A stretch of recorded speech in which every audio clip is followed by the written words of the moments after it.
Vamos orar. Pai querido, mais uma vez suplicamos a Tua presença, ilumina nosso entendimento para compreender a Tua palavra. Em nome de Jesus, amém. Amém.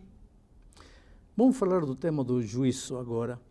Muitos cristãos entendem que o juízo vai acontecer quando Cristo voltar. Falam do juízo final. Se referem ao dia da volta de Cristo como o dia do juízo final. Acontece que quando Cristo voltar, Ele vem para dar recompensa aos justos ou aos injustos. Ora, se é para dar recompensa, quer dizer que cada caso já foi ventilado, já foi analisado, já houve um juízo, um julgamento, onde se determinou quem recebia a coroa de vida ou não. Quando começou esse julgamento? Esse é o tema de nosso estudo nesta ocasião. Vamos a ler Eclesiastés capítulo 12, 14, diz assim: porque Deus há de trazer a juízo todas as obras, até as que estão escondidas, quer sejam boas, quer sejam más. Quer dizer, não só as obras, até os sentimentos e pensamentos. Deus vai trazer a juízo, vai haver um julgamento. Mas não é só isso. Vamos aqui a 2 Coríntios capítulo 5, versículo 10, diz: porque importa que todos nós compareçamos perante o tribunal de Cristo, para que cada um receba segundo o bem ou o mal que tiver feito por meio do corpo. Importa que todos nós compareçamos perante o tribunal de Cristo.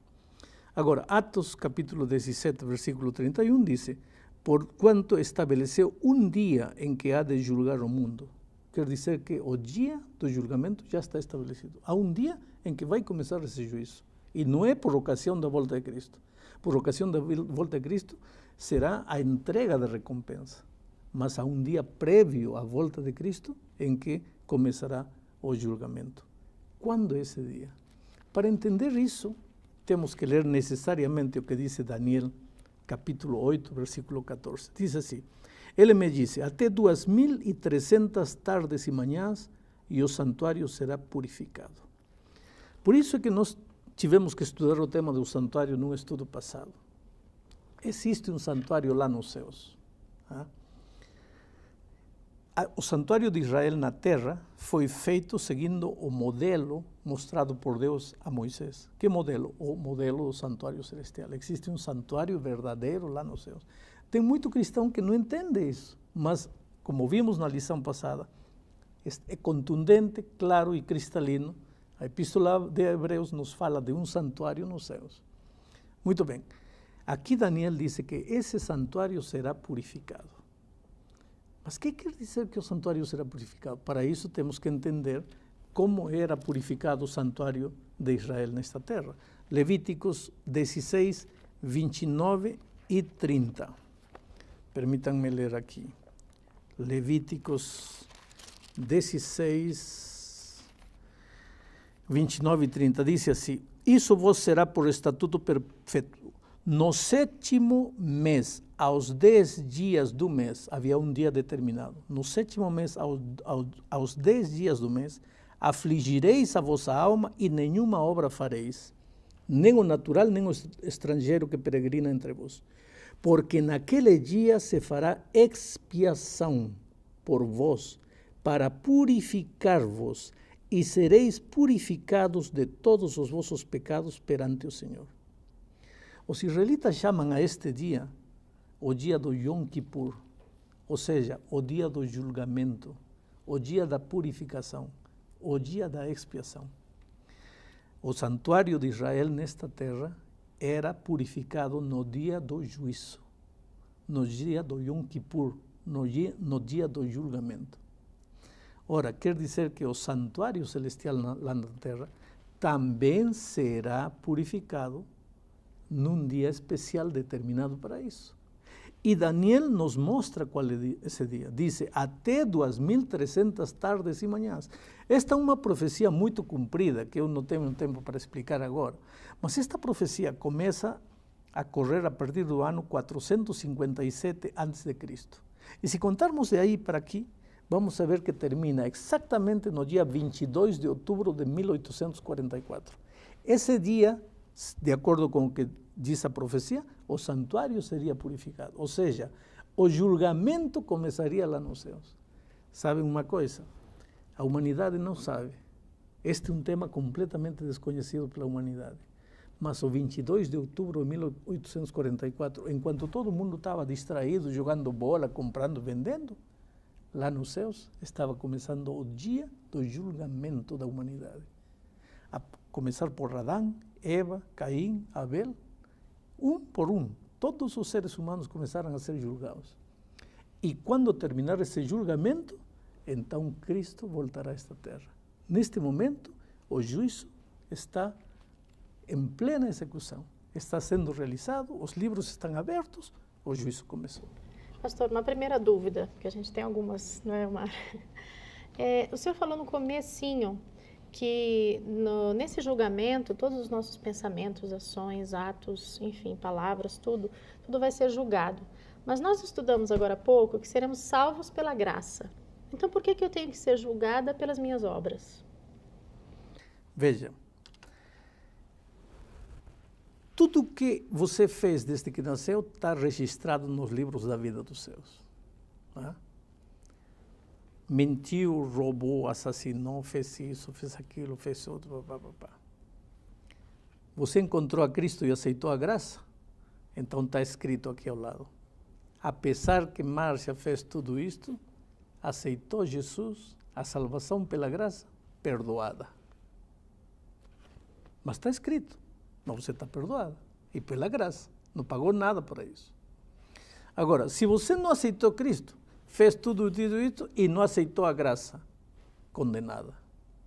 Mas tem que haver uma revisão. Um registro. Um registro. E tem que haver uma revisão disso para determinar quem se salva, quem se perde. Agora, quem determina quem se salva e quem se perde é Cristo. Agora, pastor, dá até um pouquinho de medo, né? Porque quando a gente pensa em julgamento, imediatamente vem à nossa mente aquela cena, né, do juiz, os réus, os advogados, os promotores, enfim. E imaginar essa cena reunida lá no céu julgando o meu caso, a gente tem que ter medo disso? Veja, vamos a dizer que você comprou uma casa com sacrifício, com esforço. Aí um dia você vai a visitar a sua sogra com o esposo, com os filhos, e vem o vizinho e toma posse da tua casa. Aí quando você chega, ele não quer sair da tua casa. Vão para juízo. Quem tem que ter medo do juízo? Você ou ele? Ele. Por que você não? Porque eu sou inocente nesse caso. Aí está. Quem tem que ter medo do juízo é quem não quer saber nada de Cristo. Agora, se você está em Cristo nova criatura é, por que você tem que ter que... Ao contrário, nesse dia do juízo vai se determinar que teu inimigo destruiu você e que agora a vida eterna que ele pretendia te tirar é tua, porque você aceitou isso por graça como uma oferta maravilhosa de Cristo e ele está condenado por ter feito você sofrer. Pastor, eu estou imaginando a cena do julgamento e, na verdade, ninguém gosta de ser julgado. Mas eu estou imaginando que, nesse momento, eu estou sendo julgado pelo céu. Mas numa cena de julgamento tem o réu, que nesse momento sou eu, e existe ali o advogado e o juiz. Uhum. E também as testemunhas, né? Só consegue fazer com que esse quadro fique mais claro para mim? Eu sou o réu, mas quem que é o juiz? Quem que é o advogado? Quem são as testemunhas? Perante esse caso aqui, já que eu estou sendo julgado. Muito bem. Em primeiro lugar, quero te dizer uma coisa. Deus nunca determina nada, nem recompensa, nem condenação, sem investigar. Quando Adão e Eva pecaram, Deus veio, chamou Adão e Eva, venham aqui, e começou o julgamento para eles. Veja o que está registrado aqui em Gênesis, capítulo 3, a partir do versículo, vamos a dizer, 9. E chamou o Senhor Deus ao homem e lhe perguntou, onde estás? Primeira pergunta, Adão, onde estás? Ele respondeu, ouvi a tua voz no jardim porque estava nu, tive medo e me escondi. Agora vem a segunda pergunta. Quem te fez saber que estavas nu? Terceira pergunta, comeste da árvore que te ordenei que não comesses? Houve um juízo. E depois desse juízo, ele foi expulso. Foi achado culpado. Deus nunca condenaria, nem daria recompensa para ninguém, se não julgasse. Agora, no livro de Hebreus, nós encontramos e os espectadores estão vendo na pantalla o texto, a descrição perfeita do juízo. O varão vestido de branco aparece, os livros são abertos e o julgamento começa. Está descrita aí a hora do julgamento da humanidade. E tudo isso aconteceu a partir do 22 de outubro de 1844, porque a profecia dizia 2.300 tardes e manhãs e o santuário será purificado. Mas eu ainda insisto na pergunta. Quem que é meu advogado nisso daí? Quem que é o juiz que vai dar agora a sentença? Porque essa sentença é a sentença da vida ou da morte. E alguém vai me julgar e vai ler a sentença. O Elmar está salvo, o Elmar está perdido. Quem será essa pessoa? Veja, eu vou te ler um texto da Bíblia aqui em 1 de São João. Diz assim: Filhinhos, estas coisas vos escrevo para que não pequeis. E se alguém tiver pecado, advogado temos para com o Pai, a Jesus Cristo, o justo. Teu advogado no julgamento vai ser o Senhor Jesus Cristo. O juiz vai ser o Pai. Agora, pode haver um melhor advogado para entender você que um Deus que se tornou homem para entender como você se sente quando está com fome, quando está solitário, quando está triste. Veja, muita gente diz, eu não conheci meus pais, zombaram de mim quando eu era criança porque eu não tinha pai. Eu quero que você pense um pouco. Quando a Virgem Maria saiu dizendo, olha, eu estou grávida, mas não fiquem aí suspeitando errado, porque estou grávida do Espírito Santo. Você acha que o povo era diferente de hoje? O que você faria se tua filha de 16 anos aparece dizendo, pai, estou grávida, mas fica aí calmo que é do Espírito Santo? O povo lá era igual que agora. Quando Cristo de 2, 3 anos andava na rua, o povo, as línguas afiadas, diziam, olha o filhinho do Espírito Santo lá. Sim, Cristo sabe o que é ser escarnecido, o que é ser caçoado, o que é ser traído pelos melhores amigos, o que é ser tentado, o que é não ter o que comer. Ele um dia disse, as raposas têm covis, os passarinhos têm ninho, o filho do homem não tem onde encostar a cabeça. Cristo sabe tudo e ele é teu advogado. Portanto, quando ele te defender, vai dizer, eu sei como ele se sente, eu sei como ela se sente, porque eu fui como eles, e eu sei como é a tentação, e eu sei como é a provação. Eu tenho confiança de enfrentar o juízo sem medo, porque, primeiro, porque estou escondido no sangue de Cristo e porque meu advogado defensor vai ser o Senhor Jesus Cristo. Pastor, tem uma passagem na Bíblia, se não me engano no livro de João, que diz alguma coisa assim, quem nele crê não será julgado. O que exatamente essa passagem quer dizer? Porque se você está nele, as consequências do juízo não são para você, as consequências terríveis do juízo, de condenação. Quem está em Cristo, que venha juízo, que não venha juízo, que me importa, estou em Cristo e eu estou salvo. Né? Claro que vai haver o juízo. É uma expressão para dar a entender que quem está em Cristo não tem que ter medo do juízo. Esse texto é João capítulo 3, versículo 17, só reforçando aqui, mas... Isso. Porquanto Deus enviou o seu Filho ao mundo, não para que julgasse o mundo, mas para que o mundo fosse salvo por ele. Aí vem o 18, né? Que parece que é bem claro. Quem nele crê não é julgado. Por quê? Porque ele veio para salvar o mundo. Agora, você crê nele, já não precisa ter medo do juízo. Vai passar pelo julgamento, porque... inclusive, já estudamos o tema do milênio, ou vamos a estudar o tema do milênio, quando os remidos de todos os tempos analisam as folhas, bom, ele foi um pecador, mas na última hora se arrependeu, ele foi um pecador, mas aceitou a graça de Cristo, está salvo. Está tudo comprovado nos registros celestiais, nada está apagado. Então, pastor, pelo que eu estou entendendo, nesse exato momento eu posso estar sendo julgado no céu pelos meus atos, pela minha fé, por aquilo tudo que eu tenho feito na minha vida, e aí então, julgado uma vez, julgado para todo sempre. E aí então, aonde que eu vou receber essa recompensa do meu julgamento? Seria mais ou menos isso? Não. Eu imagino que o julgamento começa pelos vivos, pelos mortos. E terminando com os mortos, começa com os vivos. Certo. Só que não há uma linha divisória exata, porque cada minuto morre e cada minuto nasce gente. Eu suponho, tudo conjectura humana, porque coisas que a Bíblia não me revela eu não posso te responder, que o julgamento dos vivos dura um período muito curto de tempo. Deus vai dizer, agora, mas ele se demora tanto, de 1844 aqui para julgar. Aí vem o que Paulo disse, o Senhor não retarda a sua vinda, como alguns consideram tardança, mas é paciente, esperando que todos se arrependam. Ele espera. Ele está demorando, está enrolando o juízo, não porque não é como aqui que agarram um processo, colocam debaixo. Não. Ele está esperando, para que ninguém diga, eu me perdi porque o Senhor se apressou a julgar meu caso. Mas vai chegar, porque a história do pecado tem que ter um fim, vai chegar um momento em que o julgamento vai acabar. Agora, por que eu não sei qual é o dia em que vai ser ventilado o meu caso?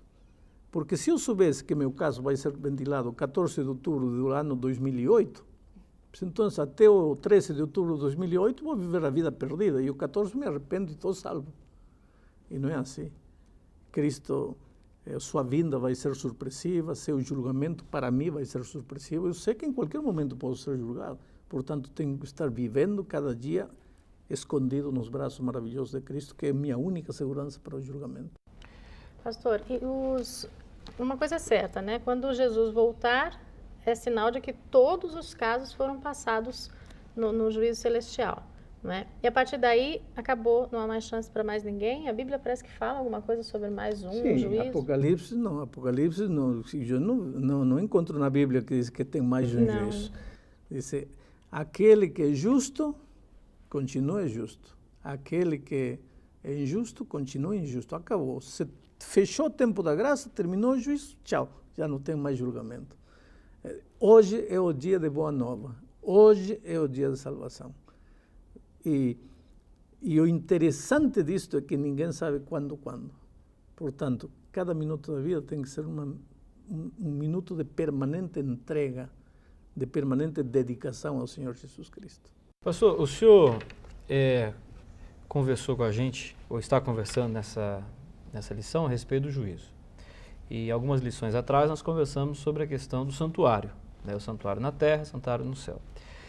O senhor pode explicar um pouquinho melhor a relação do sumo sacerdote na questão do juízo do passado e como que isso se aplica numa figura, Jesus agora fazendo esse julgamento, uma questão histórica eu entendi, mas eu gostaria de um pouco mais de detalhes a respeito disso. Veja, aqui em Hebreus 9, a partir do versículo 24 diz assim, porque Cristo não entrou em santuário feito de mãos. Quer dizer que Cristo lá nos céus, assim como o sacerdote nesta terra, uma vez por ano, para purificar o santuário, entrava no lugar santíssimo para purificá-lo, Cristo lá nos céus entra para purificar o santuário, ou seja, iniciar o trabalho de julgamento. Diz, porque Cristo não entrou em santuário feito de mãos, figura do verdadeiro, porém no mesmo céu. Cristo entrou no mesmo céu, para comparecer agora por nós diante do Pai.